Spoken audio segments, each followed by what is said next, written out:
Maayong adlaw ka natong tanan. Uhahay. Hi day diha kang Elias TV. Di ba? Idol. Karon guys, ang atong topic karon guys is magparehistro. Gusto ka magparehistro sa imong anak tapos wala ka diha I mean to ka sa abroad or unsa. Pero kasado mo guys sa imong partner bisag wala ka nga mama, pwede ra imong bana lang. Pero if dili galing mo kasado, unya gusto ka iparehistro na imong anak, karon guys, dili na gid pwede marehistro pag wala ka nga inahan. Kay grabe ang power sa inahan guys, o di ba?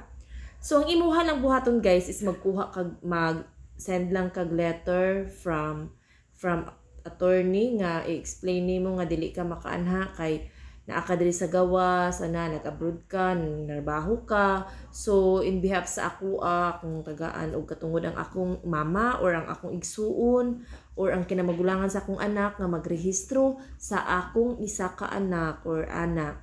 Kay karon guys, grabe na gid kakuti. Pag wala ka nga mama, nya dili mo kasal sa imuhang bana, kinahanglan gid nga naa ka. Kung wala ka, kinahanglan gid og naa kay pang Miss Universe nga mga explanation nga ginotaryuhan na siya sa abogado guys. Mao na siya, kinahanglan gyud na siya kung gusto ka nga iparehistro ang imuhang anak nga wala ka dira.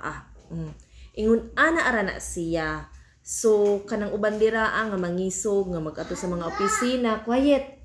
Nga mag-ato sa opisina nga iparehistro gyud daw nila ang ilang mga kuanan. Ana dili gyud na pwede guys kung wala ang kuan sa inahan. Kay grabe ang power sa inahan. Grabe nakakuti karon guys para dili na maisahan ang mga taga-registrar. O di ba kay tungod lagi atong issue pod guys nga daghan na bitaw kayo nga bisag dili kuan parehistro, bisag dili Pinoy, something ana bitaw guys. Pero wala na ta ana nga mga issue.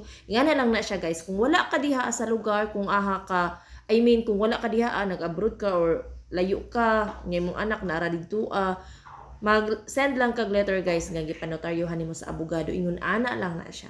O diba? Thank you.